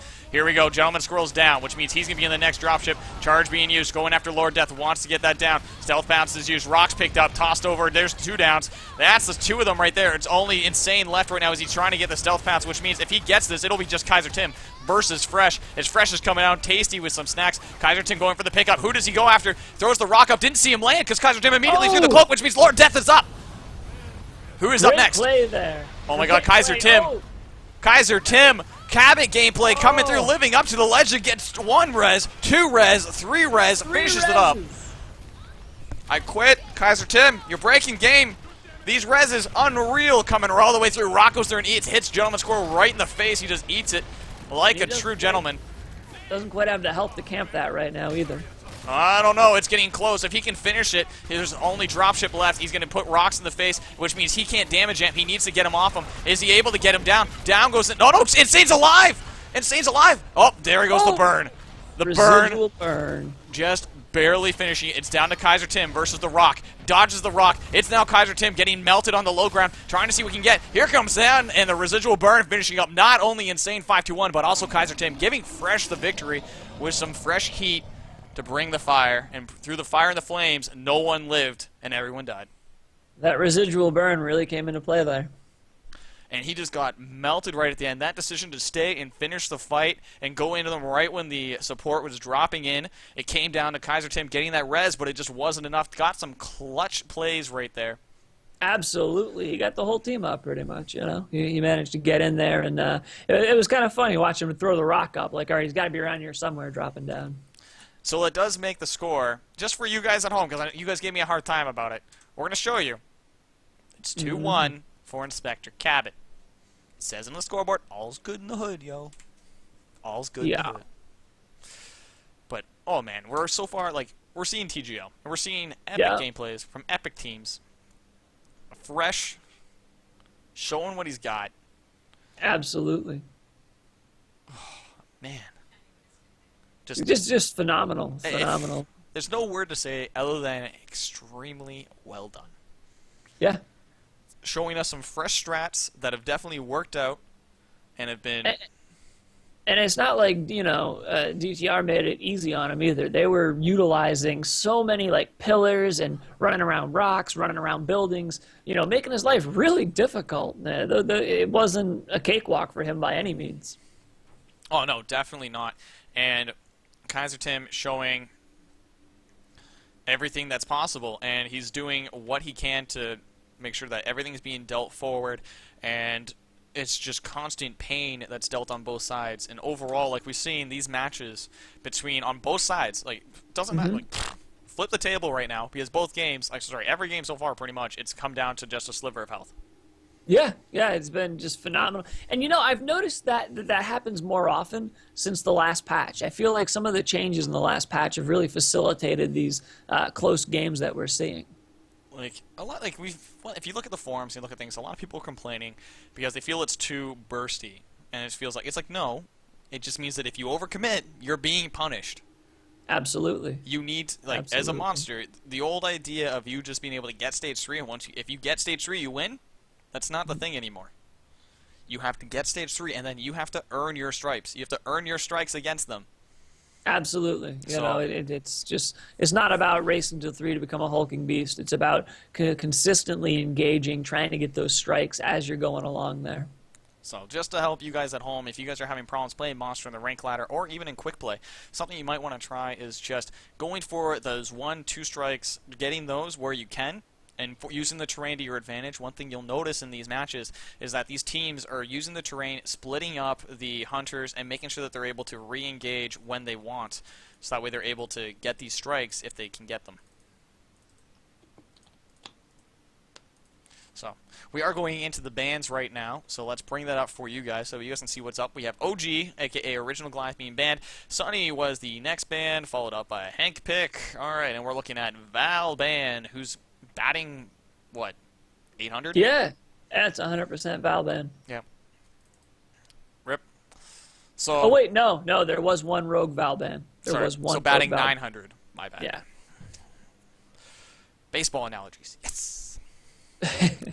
Crow Band followed up by a Griffin pick, and Assault would be Torvald Band, as expected, followed up by a Parnell pick. And let's see, Monster is. Wait, what? Really? Okay, so. In this series between these two teams, we have seen Behemoth. We have seen Meteor Goliath. We have seen Normal Goliath. And now, we have seen Kraken. Crackalacken. So, you got somebody in my stream calls him the Kraken. Kraken? Yep. That's actually pretty good. I like that. It took a second. I was like, really? Kraken? And then you think about it, it's like, I can see it. I think it's called the Kraken, you know. We just let him run with it, and ever since it's been known as the Kraken. So we're going into game now. They have the lobby. It's set up. Next map is, of course, going to be Wraith Trap, which is something we're seeing a lot, as it is going to be the Wraith Trap, so, I don't know. What do you think about the pick of Wraith Trap? It seems to be a common one. Honestly, personally, I'm not a huge fan of playing Kraken on Wraith Trap. There's not a lot of areas where the Kraken can really use pillars to his advantage. There's a lot of wide open spaces there. Definitely. But Kraken's a good monster. It's a strong monster. It's a strong pick. You really can't go wrong with it. It's just map-wise wouldn't be my top pick. But it's not going to make a huge difference, I don't think. Release the Kraken. The Kraken has been released, so we're good on Wraith Trap. All's good in the hood. We're going through, just pushing it all the way done, and yeah, we're all set. But I don't know, it's going to be interesting to see what they do. Like, as you mentioned, like, Kraken has such problems with traversing the map right now and staying away from Hunter teams. It'll be interesting to see what they do to keep themselves away from this Hunter team on this map. They're probably going to have to use, like, the foliage to make sure he's losing it. So we're going back down to that western side that we were seeing earlier. On the flip side, we could see him try and abuse the helipad, which is something we haven't seen abused that much. Agreed. We're not seeing a lot of helipad play there, and with Kraken, it can definitely cause issues because he has to kind of drop down to get underneath there. That's cute. I like that. You see what he's doing? He's using the TRS gold skin. Oh, again. Yep. Got your skin. I got your skin, baby. That's a taunt if I ever saw one. I do believe. Not to mention, cute. though, the gold skin on this map kind of works if you stay towards the helipad section. It really does, and it does help you blend, so... So it's going to be interesting as far as like what they have to control the Kraken right now. They have Griffin, and they don't have the Trank from normal Val. So Griffin's just going to have to really be on point, spiking them nonstop. By the way, this is what we're referring to. If he wasn't shiny, this, he would blend in so well with this map. At long distances, it won't be too bad in regards to camouflage, so long as he stays out of that west side. If he goes on the west side, he's going to stick out like a sore thumb. Well, once he gets into the shadows, too, the lighting kind of dims off him a little bit. Yeah, so it doesn't, reflect. Yeah, and that's what we're seeing right here, is where it just right dulls there. right down. Yep. So that's something to keep in mind as well. But he is going west, so he's choosing to get this food early, because he does have the quick food here, which means he'll be able to get stage 2 ready. Mm-hmm. A little bit of consideration for the birds there. Yep. So he just says, you know what, I'm just going to get my stage 2 ready, and then I'll start using the other side of the map, which is probably, if I had to guess, that's probably what we're going to see. So, I don't know. It looks like... Yeah, I agree with you. He's got a good feed path here, although, honestly, it's looking like we got a weird food spawn. I feel like there's usually much more food on that route that he's taken. Yeah, I was actually just about thinking that. It's like I think it was delayed a little bit. Sometimes that happens, like your food spawn just takes a little bit of extra time to spawn, or maybe if you're like a little bit ahead. Yep, absolutely. The weird part is like, it feels like if you go too fast, your food spawn is shorter. So if you don't stop along the way, your food is like spawning behind you. Yeah, I've actually heard from someone that if you're running and the food's not spawning, turn your back and then turn back around and the spawns happen quicker. Weird. It has something to do with well, it has something to do with like it's programmed so that the food will not spawn right in front of you. So they try to make it so you don't see many of the spawns. Sometimes you catch them, But makes sense, but I don't know. Be interested to see what happens there. Oh, and there comes the orbital dropping down. Ooh, rough time. Luckily, scooted out of there in time. Kaiser Tim going to be eating that lightning to the face. He's getting low, which means Lord Death is going to have to heal him up ASAP with that med gun and the passive AoE healing. Insane 521 is already on point with the rockets and shotgun. And Squirrel is doing his damage from the low ground on the other side. Right now we're seeing Fresh just choosing to mitigate. He's probably going to take a little bit of health damage at this point. Right now this game is the game that DTR has to take for the tie. If we look at the build right now, we have 1 Lightning, 1 Banshee, 1 Vortex going into stage 1 with damage increase coming out as the perk choice. Quick switch on Parnell. And we have capacity on both Rogue Val and Hank. If we look at ourselves, the Gentleman Squirrel, who... Oh my goodness, the Tyrant! Yep, doing some work there. Tyrant coming in at just the right time, giving Insane a down, making sure that he's not able to fully do anything at this point, which not only does that lower their damage output, but it gives him a free down for this 1 bar, maybe 2 bars of health. Absolutely, and he's doing a good job trying to, you know, beat him up a little bit as he runs away, because he kind of has to. Otherwise, you're going to end up with Griffin harpooning you in the ass the entire time you're trying to skedaddle. Yeah, so he's gonna he doesn't want to deal with the gentleman squirrel throwing out those harpoons, keeping him on the tail end as Griffin, and we're looking at Insane just dealing damage, trying to make up for that strike, which makes it worth half his HP pool, which is 2.5 bars currently, almost like 2 2/3. But again, it's still, that was a free strike that he gave up, which makes it that cash money value, as I like to say. Yeah, and it's stage fresh. 1. Stage 1, you know, he's got a chance here, as long as this. Oh, Dune Beetle. yep, Doom Beetle coming in, being a dick. Yep. That's why I have them nicknamed Dick Beetles. Yeah, I mean, anytime you're in there eating, they just don't like it. They get mad about you trying to take their food. They get really upset about anything, really. They're just like, oh, hey, like as opposed to like earlier, we saw it on a Wraith map. Here we saw the Doom Beetle being a nice guy. It was all like, hey, here's a mammoth bird. In this case, he's like, nope, that's my mammoth bird. It's like, okay, make up your mind. It's monstrous. They just don't like krakens. Maybe. They're like, it's crack-a-lackin'. Kraken's out of season. Go away. It's basically looks like he's about ready to go stage 2 here. I think he's gonna. Oh, but catch it dome though. There's a problem. Gentleman Squirrel's on point. Almost lands on the trap right there. Oh, the plant almost made all the difference. And there's a Q1. Gentleman Squirrel coming right through and just shooting backwards, making sure that he doesn't get hit with that Banshee mine that he saw go behind himself. Throwing down the sound spike so they always know where Fresh is, and Fresh is just choosing to mitigate at this point, as they're just trying to get some damage in, which is a nice little tactic that you're throwing there, just getting down that sound spike to try and help them out. And they only have to go through his armor, which wasn't full, and you have to go through half of his health pool in order to win. So they're doing a great job getting this damage in as they're trying to get everything possible, pushing it forward. He's going to have to mitigate pretty hard as the Ballerina Kraken. He's going to have to learn from Deanimate's tactics and just keep himself around the corner here. And for anyone who's curious, what he's talking about is just basically spinning around so they get that limb damage and they don't get that head damage as easy. And just lowers the amount of damage they're able to pump out, but I don't think he's going to be able to do it as DTR coming right through with the victory, and they just showed that, hey, we're not going to let you stage up. It's done. It was brutal. Honestly, I'm surprised you didn't engage there. I mean, with a Rogue Val pick, I feel like he probably could have got some great spike damage in, like we saw that he was putting out before the Tyrant jumped in.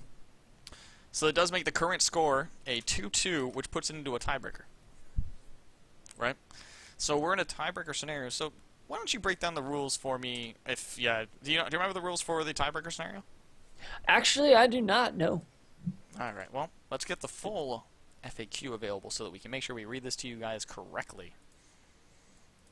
So just give me a second. I want to make sure I read this word for word. So here we go. You guys ready? Tiebreaker. Higher seeded team chooses a side, hunter or monster. The lower seeded team chooses the map, with Distillery added to the pool. So Distillery is a map that's only available during the tiebreaker scenario, and they have all the maps available. So they can choose Orbital Drill if they want. They can choose Wraith Trap, or they can choose Refueling Tower, or in this case for the tiebreaker, they can also choose Distillery. Not bad. Not bad. They have a good amount of options available to them, which is good to see. So they have to choose that, and once that's all selected, they have to choose the draft. So the draft starts with like the normal bet draft system that we've been seeing all the way through. So. But again, this is the round of 8, guys, so we'll bring that back to in just a moment, guys. We're going to play that quick video that I do love because it is such a good video. Big shout out to Kaiser Tim for getting that made for us, which is all thanks to you guys for getting that Patreon goal done. So we'll be back in a bit with that brought forward.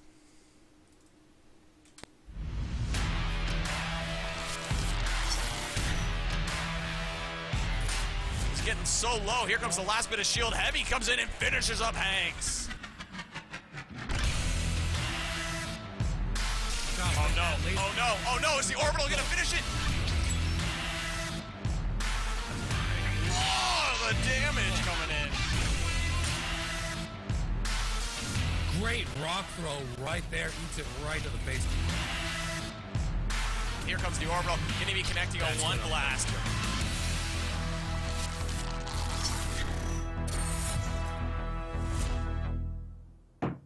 Hey guys, and welcome back to TGL, which is going to be, oh, I love this rift.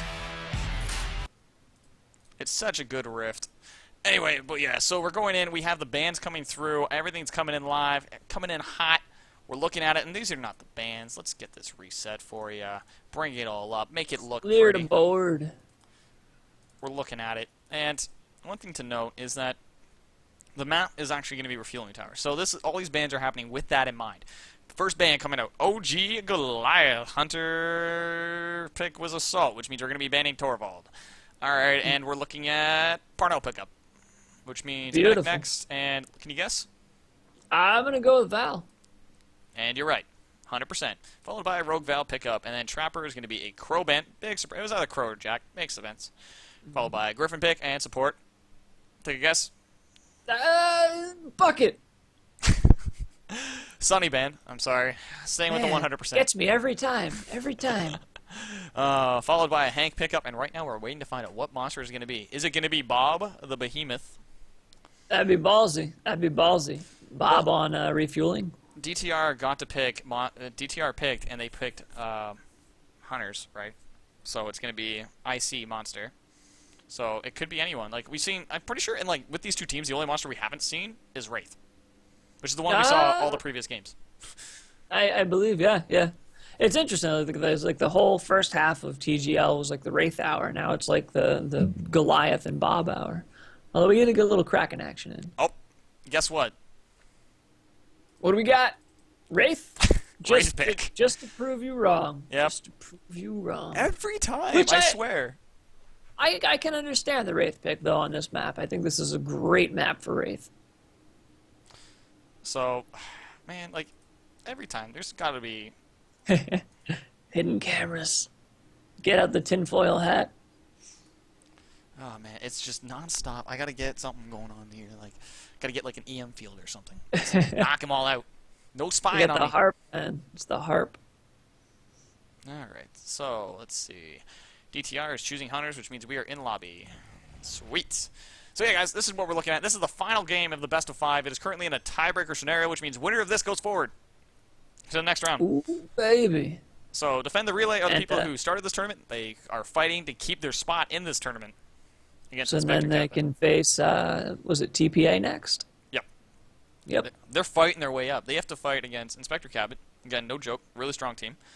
And then after that, they have to fight TPA. And then after that, they're going to have to fight the winner of Dildozers versus Team YP. That's a brutal, brutal way to the top. Let's see. Okay, so I have to fight Inspector Cabot, which is a Rising Star. Okay. You know what? I have to fight a Rising Star. That's not too bad, right? That's just one team you have to no fight. biggie. No biggie. Yeah. Oh, wait. Now I have to fight second place at the majors. Oh, okay. All right. Well, I guess that's... okay, that's rough. I get it. All right. Let's go to the next one. All right. Then I have to face either Dildozers or Team YP. But hey, if they make it, $1,800. Woo! That prize pool. Baby. And we've already sent the message to the teams letting them know exactly how the prize pool broke down in regards to costs and whatnot. They are getting, let's see, let me see if I can pull that up for you guys just very quick. I think I have it somewhere. But yeah, so it breaks up. That way we can make sure that every team at least gets something, or at least as many teams as we can, based off of how much money was received. So just to break that down for you, the total prize pool for first place is going to be $840, which is half of the total Patreon. Right on. Patreon does take 5% as a commission, so there was some money lost that way, but that's just because it's Patreon, so you have to do it. All right, and then there's the the cost of making sure that this stream was able to get up and going. So that's a little bit. So we have $840 going towards first place, which is half of the remaining cost. We have second place getting $420. This is all in US dollars, by the way. Third place is getting 170. So these teams are fighting to see who gets to take the cash money. Beautiful. So just something for you guys to keep in mind on what's happening as we're going into this game. This is a fight to stay alive and get some of that money. Bling, bling. Get some of that moolah. So yeah. We're going in Right now on, right on. with Defend the Relay versus Inspector Cabot. The final match of the series. More like it was up to me to throw it away. As it's now going to be Fresh on Monster versus Insane 521, Lord Death, Kaiser Tim, and the Gentleman Squirrel. So, That's intimidating. that's the only thing I got to say about it. Is that's all you can say. It's just it's Insane Yeah. 521, Lord Death, Kaiser Tim, and Gentleman Squirrel. I've run into these guys on ladder. They murder me every time. Yeah, I've played a few. It looks like having some mammoth bird problems here. That happens. It's a little rough. It's just like, hey, Volt. But that's why you snack on those 3 bodies right there. You know, it keeps you buffered from the mammoth bird onslaught that you're bound to hit taking this feeding path. Especially today. We've been getting a lot of that mammoth bird just, hey, come in and shock you. They are pissed off about the mammoth bird hunt. Maybe that's it. Maybe that's what happens with the AI in this game. It just adapts over time. Mammoth birds, they were like, hey, you guys killed a lot of us last weekend. Didn't quite make the challenge, but you killed a lot of us. So, this is actually one of my favorite feed paths on any map. This one, and they have another one on, I believe, the dam that I like. They got some really interesting feed paths for building up. Refueling tower is that one actually had that delay at the start with the second mammoth bird not dying. Actually, just did stop him from getting full evolve meter ready. We're looking at the team just trying to locate where Fresh is. They know he went up north, and everyone's just kind of splitting up around. As right now he's over by town, which town is this section of the map. Which let me pull that up for you. Up here. Yeah, and they're definitely hearing him. You know, those warp blasts he's pulling off right now. That's got to be an earshot. Yeah, and they're throwing up pings. They're like, hey, this direction, and there we go. We got the accessibility ping right there, which means that it's going to be spotted. So everything's being done, and everything like they're just throwing everything they can at it. Fresh is right now just gaining distance. They're going to try and get this dome. It's going to come down to Kaiser Tim, who is right now a little bit north of him, and he knows it. He's just trying to see what they can catch. If they can catch him with maybe a cloak dome, but they're going to see what they can grab. Wait, no, did Fresh get past them? And they don't know where he is? Yeah, he did. He juked past. And you know what? He lucked out because that's a really rough dome to get stuck in that area right there where they were. Oh, yeah. It's terrible. And especially with, like, the Crowbill Sloth coming in, a.k.a. a Balchinian, because, honestly, if you look at their neck, you'll know what I'm talking about. But Fresh does get second stage, which means he's going to be staging up in the domes, in the caves, which means that they're going to probably get the dome here. It's going to come down to Gentleman Squirrel, who's actually he's not even going to get close right now at this point. Yeah. They're just trying to close that distance, and Fresh is doing such a great job.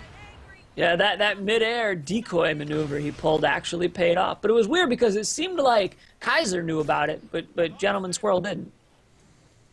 I don't know. We'll have to see what happens. They'll probably be keeping up on the communications because like he did just sneak past them and they knew where he was. Pings were on him, they saw him, and then it's probably something that they're trying to work forward and try and make sure that they're not having that happen again. Is they have located the Fresh again, so they're going to be trying to get another dome on him, and especially in this area it is open flat terrain, so it's going to be a great spot to catch a Wraith because Wraith doesn't have that many spots to hide and decoy, so it's a rough spot to be in as the monster. He is going to be fully armored, but he's nowhere near evolve ready.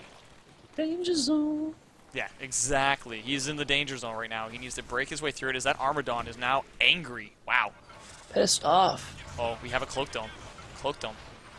Coming in, yep. There he is, caught in, which means he's going to have poison. Here comes the Abduct going right on Insane. Grabs him, juggles him a bit. Here comes the Warp Blast going to finish up Insane. Doesn't quite get him because the personal shield pops, keeping him up. He's going to change targets because he knows it's up, and he's just going to leave. He's going to say, you know what? You can heal him up. I'll just kill him afterwards. And, you know, there's nowhere to hide in here. I mean, he's got this little rock. He's got this little rock he can use. If they split 2 and 2, he's going to have a lot of problems. One thing to note right now against this Wraith is that with the Rogue Val and her poison, it actually does reveal him from his cloak state. So it's something that actually helps them, especially against the scenario. So right now we are looking at a Warp Blast that came in and knocked not only Kaiser Tim, but Insane back a bit, giving him the space he needs in order to mitigate past this rock. And he doesn't have much space in order to mitigate, but this is it. He's working with it. And here we go. We're going through it now. Orbital being thrown. Doesn't quite connect, though. And he's just going to be traversing all the way around this rock to mitigate as much as possible in this such small open terrain. Going in, Warp Blast right past Gentleman Scroll, connects. He's getting low. He can choose to finish. He chooses to just leave, take his 1 bar of health, and just get out of there. Harpoon coming in the rear, and they're going to get a little bit more damage. You know, that poison, a lot of that health damage there was just that poison slowly ticking away, sapping health. It looks like he's going to go decoy and creep along the side of the building here. I get a feeling they know he's here, though. Who knows? Trying to snack up. They're building up pings. They know his direction. They have a sound spike over there, so they're going to know he's in there. And he's going to cross right on over, and he's going to go right past the sound spike. I think he's right next to one right now. Yeah. Oh, no, he's in between them. Yep, he's headed towards it at the moment. Yeah, so he's going to step over the next one. So even if he stealths, like there it is right there, took it out. So even right now, if he stealths, like, he'll be okay, and he can possibly juke them, but at this point, they know exactly where he is, and it's a cave. You don't have that many options to sneak past. Absolutely. You didn't even take damage from that sound spike. Not at all. Hey, man, those sound spikes, they do damage. You have to, like, what, like, smack them at, like, max range for your melees in order for them to not, like, actually hit you at all? Yeah, like the Wraith has a thing with like some of her melee slices. Like for instance, you can melee some of Markov's mines and not take damage. It seems to be unique to the Wraith. Weird. She's the only one I've seen who can melee things that would typically damage her and not take that damage. So right now they are up in town. They don't know exactly where he is. It just seems like they lost him a bit there as he just traversed through the middle of the map. And he's going to be looking to stealth his way past right now. And we look at the map. They aren't even on that side. They're just trying to spot. Pings are now coming out to check that side. If we look over, we're going to have to look at Gentleman Squirrel, who's pinging over there. Kaiser Tim is working his way to try and spot that. And he's right now just working on the Hank gameplay and just spotting him out, watching that East Coast to make sure he sees them if he sees them go through. And right now he's staring right at Fresh, and there comes the ping. There we go. Yep, they know about him. It looks like Gentleman Squirrel's a bit further back, though. He is currently at about, he's almost in dome No, range, actually. He's in he's dome range actually- right now, actually. Yep, he can do it. However, they don't know that. He's in a bush. Dem jukes. Oh, Oh, he's going to go for it. He knows Yeah. Gentleman Squirrel's over there. Yep. Here goes. Doesn't grab him, though, which just barely misses him, and that means he gets domed, which means Fresh is looking at a Stage 2 fight with full armor. He's going to see what he can get. He does know where Kaiser Tim is, though, which means he's going to go right in with that Warp Blast, connect with him. Going to be drocking him down, going for him for the abduct to bring him back up and keep on slaughtering him up in the air. Knocks him back down, puts him in the river, which means he's going to get slapped around a little bit, taking more and more damage. Here comes the Warp Blast and knocks down Kaiser Tim. And Fresh just showing his dance moves on the dance floors. He's going right through this, just melting through people, getting strikes. He wants to get one more strike on Kaiser Tim, and that'll put him in a great position for Stage 3 going in. But he does choose to switch targets, go straight for Gentleman Scroll, breaks line of sight so he can't get shielded. Here comes the Warp Blast. It gets tanked, though, by that shield from Kaiser Tim. Harpoon's coming in the rear along with the poison darts. Going to be looking to grab Kaiser Tim, who's sitting in the river right now. Here comes the abduct. Doesn't quite connect, just barely missing Kaiser Tim, who dodges it to the side. Now choosing to mitigate around and get ready for the Warp Blast. Here it comes. An X on Kaiser Tim. Eats that to the face and hits Gentleman Squirrel as well. Everyone's just trying to protect themselves and keep Kaiser Tim alive at this point as Lord Death is sitting in the back and Squirrel's trying to root him and just keep him down for insane to deal damage. But unfortunately, they're not able to break through all that armor because he was ready to fight. Fresh did a phenomenal job there of managing to engage, but yet mitigate at the same time. You notice how he was trying to split them up, going from either side, making them run back and forth so we could pick one person off and deal a little bit of damage without being punished. Oh, it was excellently executed. Wow, they just doubled up on a word. Woo! But it was perfectly done. Like, he just did such a great job, and exactly you said, he mitigated and dealt damage at the same time. So that is like how you play Wraith in regards to your dip and dive tactics. You go in and out. I think like it's like needle and thread. You got to go in, grab it, get in and out, in and out, Absolutely. in and out, and that's the flow. You just traverse. You abduct. If you don't get one, you traverse forward, warp blast, traverse back twice, abduct, and like you get a nice rhythm for it. And that's definitely a different style of play. It is, sometimes you see the Wraiths who go kind of like a brawler. They go supernova and just go ham in a corner, tank a little bit of damage, trying to burst someone down. Or you have the Wraiths who just try and kind of control the situation and seed confusion to make them separate and pull them apart and just get that one person isolated. So they're doing all this stuff. They're building it up, building up that momentum, and Fresh is doing a great job at getting himself prepared. He is Stage 3, full armor, getting ready to go in. One thing to note right now, if we look at their positioning, it's Shane actually rocket jumping right now, which is kind of cute. And Lord Death is going to be on the high ground there, so he has far sight lines along with the being able to trank and all that. It's weird that we're seeing Kaiser Tim being on the low ground, though, for this. I guess he wants to be able to make sure that he's not getting like air juggled or anything like that, so he's able to shield. Yeah. That I think he wants to stay close to that pillar, that post. Makes sense. We're seeing the heals coming out from Lord Death as he goes straight towards Kaiser Tim. Wants to just see him swiping away at the camera there. Cloak is now used, and however, the heals are now revealing Kaiser Tim. He can't hide behind the pillar right now. Warp Blast knocking him away. He's down just a sliver. Here comes the abduct for the finish, and down goes Kaiser Tim. Fresh coming in with the wipe coming up, and Kaiser Tim, a.k.a. the support, is down, but will be quickly resurrected by Lord Death, who's going to be Lord Life and leaving everyone to be healed. He's going to be looking to get the finish. Shield's coming out. Going to be trying to keep Lord Death up with that shield. It slowly gets burned through. Has to burn the heal burst, and just to keep Lord Death alive. However, that means he's not passively healing at this point. Here comes Kaiser Tomb with the heals, which means Lord Death is down with the passive gone. And he'll be relying on that in just a minute. Here we go, trying to get the pickup. Gentleman Squirrel going for the pickup, trying to get it, and doesn't quite get it. Gets interrupted immediately by Fresh. Unable to get that, but he is at half HP. Are they able to finish it down? He's down to about half, down to 3. Trying to get everything else, trying to finish up that medic. Medic's now gone. They have no way of healing themselves now. All they have is Kaiser Tim shielding, who's the only thing keeping up insane right now. Warblast comes in and finishes it. It's down to Kaiser, and Gentleman Squirrel coming in. Are they going to be able to get it? Trying to get the Stealth Bounce. Does get it. He's down to 1 bar. Looking for the finish. Is he able to get it? Here comes the Warp Blast finishing off Gentleman Squirrel. It's down to Kaiser. Kaiser's the only one left. Gets the Stealth Bounce. Fresh closes it with 1 bar. Holy Finishes shit. it down. Wow. That was just, you notice how he had phenomenal situational awareness there, looking to see Kaiser Tim go down, then over there and seeing, what's his name, going in, Maniac Squirrel going in to try and get that res, didn't let that happen, went back, prevented those reses. And it just did such a great job putting that forward. That does, however, mean that Inspector Cabot goes on to the next round. GG's were called. You see the mics flaring everywhere. So they're getting spammed all over the place. It's such a great series. It does mean it is 3-2. Inspector Cabot versus DTR. Another underdog story. And Inspector Cabot showing that they can take it. DTR, again, one of the teams that has been known to take on not only Team YP, but Team TPA, or sorry, I shouldn't say Team YP and Team TPA. It should be Team YP and TPA. Along with, they've been known to take on Dildos, known to take on the top titans of the game, and still been able to push forward. And Inspector Cabot showing what they got to bring it to the next level and show us that TGL, anything can happen. So you guys should be happy to see what happened and what you guys as a community made possible. Yeah, phenomenal gameplay. I mean, every single game for you know the past couple hours has just been down to the wire. And it's just, I mean, did we have a single slaughter today at all? I don't think we did. Maybe one of the first games. Maybe one of the first games. I wouldn't say like the score. Like if you just looked at the final scores of the matches, like we had like a 3-0 and a 3-1, right? But I wouldn't say that those were slaughters. If you look at the games themselves, they were still relatively close. Like exactly. The games themselves, like even like the YP, which you could argue is the most slated match of the day. Sure. But yeah, even those weren't like total slaughters, you know, like there was some good back and forth. Yeah, it was very well played, and we've had great games. Like this whole band system that TGL uses embraces bringing the games as close as possible together and showing what exactly is possible in Evolve, showing us some epic matches coming both ways, and that's thanks to everyone for making this possible, including the teams. So I guess at this point we say thank you to DTR for being a part of the tournament and doing everything you can to get yourself playing. And congratulations to Inspector Cabot for making it to the next round. Dun, dun, dun, dun, dun, Inspector Cabot. Dun, dun, dun, dun, dun, dun. Hunting monsters!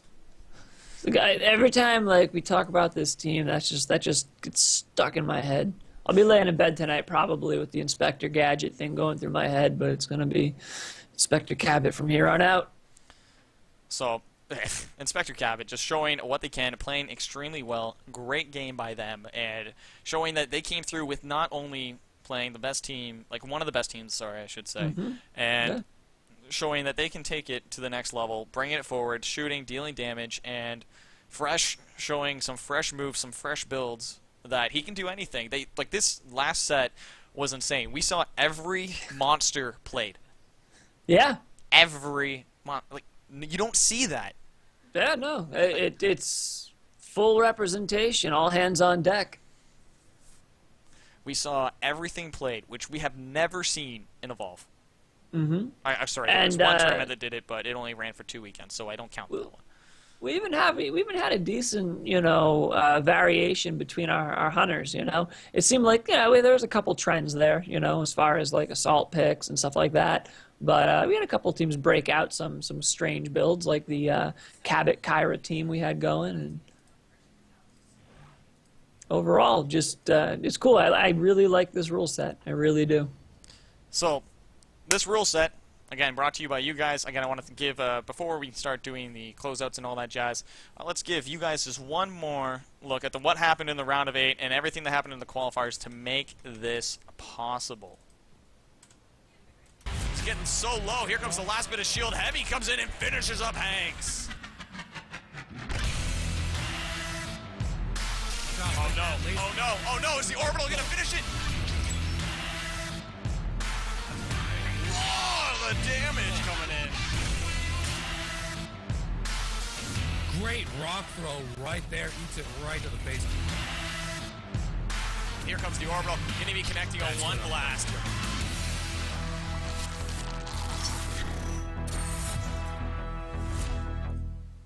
And we're back.